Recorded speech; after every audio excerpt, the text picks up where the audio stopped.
మహబూబాద్ పార్లమెంట్కు ఒక చరిత్ర ఉంది. 2014 తెలంగాణ సాధించుకున్న తర్వాత జరిగిన ఎన్నికల్లో కేవలం 2 నియోజకవర్గాల్లోనే పార్లమెంట్ పరిధిలోని 2 నియోజకవర్గాల్లోని మాత్రమే ఆ రోజు బీఆర్ఎస్ పార్టీ ఒకటి మహబూబాబాద్ ఒకటి ములుగు 2 సీట్లు గెలుచుకున్నాం. ఆ రోజు అభ్యర్థిగా గౌరవనీయులు అజ్మీరా సీతారాం నాయక్ గారికి ఒక ప్రొఫెసర్ విద్యావంతుడిని తీసుకొచ్చి ఎన్నికల్లో నిలబెడితే ఆ రోజు పార్లమెంట్లో బీఆర్ఎస్ పార్టీ ఆ రోజున టీఆర్ఎస్ పార్టీ గొంతుగా ఉండాలి, ఒక ప్రొఫెసర్ని గెలిపించుకోవాలని చాలా ఉత్సాహంగా ఇద్దరే శాసనసభ్యులున్న అన్ని నియోజకవర్గాల్లో మెజారిటీ వచ్చి సీతారాం నాయక్ గారిని గెలిపించుకున్నాం.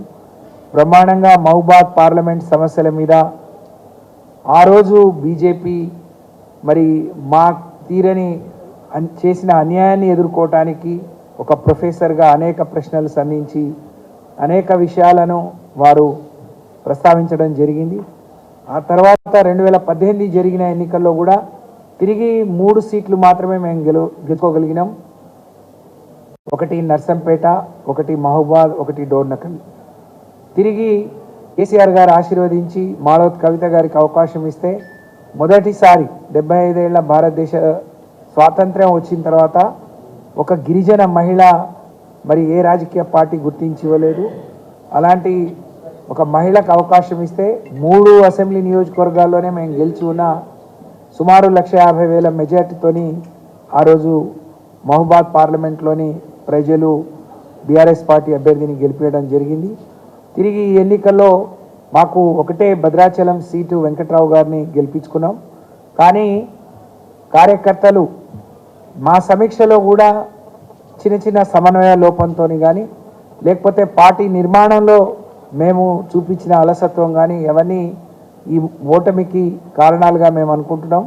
దానితో పాటు అడిగినవి ఇచ్చి అడగని కూడా ఇచ్చి ప్రతి ఇంటికి ఒక సంక్షేమ పథకం అందాలి అని చెప్పి అడగక ముందే మేము అమలు చేసిన కార్యక్రమాలు ప్రజలు కాంగ్రెస్ పార్టీ వస్తే ఇంకేదో ఇస్తుంది అని చెప్పి భ్రమపడటం, ఆశపడటం, లేకపోతే మాలో ఉన్న చిన్న చిన్న లోపాలను ఆసరా చేసుకొని మళ్ళీ ఈ సీట్లు వాళ్ళు గెలవడం జరిగింది. కాబట్టి ఈ ఎన్నికల్లో మా శాసనసభ్యులు ఓడిపోయారు, మా పార్లమెంట్ అభ్యర్థిని గెలిపించుకుంటేనే ప్రజల గొంతుకనే ఢిల్లీలో కానీ లేకపోతే నియోజకవర్గాల్లో ఓడిపోయిన ఎమ్మెల్యేలకు ఎంపీ తోడుగా ఉంటుంది. కాబట్టి తప్పకుండా ఈ ఎన్నికను మేము ప్రతి ఒక్కరం కూడా ప్రతిష్టాత్మకంగా తీసుకొని పనిచేస్తాము, గెలిపిస్తాము, మహబూబాద్ పార్లమెంట్ మీద మరొక్కసారి గులాబీ జెండా ఎగరేస్తాము అని చెప్పి కార్యకర్తలు ఎంతో నమ్మకంతో విశ్వాసంతో కూడా మాట్లాడటం జరిగింది.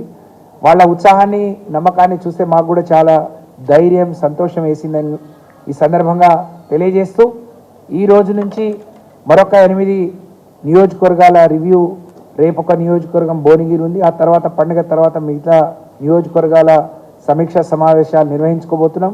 ఈ నెలాఖరు వరకు గౌరవ మాజీ ముఖ్యమంత్రి గారు, పార్టీ అధినేత మరి కేసీఆర్ గారు కూడా ప్రజల్లోకి రాబోతూ ఉన్నారు, కార్యకర్తలకు ఒక దిశానిర్దేశం చేయనున్నారు. కాబట్టి మొక్కోని ధైర్యంతో మరి తప్పకుండా రెట్టింపు ఉత్సాహంతో పార్లమెంట్ ఎన్నికల్లో పార్లమెంట్ అభ్యర్థులను గెలిపే లక్ష్యంగా బీఆర్ఎస్ పార్టీ శ్రేణులం ముందుకు పోతామని చెప్పి ఈ సందర్భంగా తెలియజేస్తూ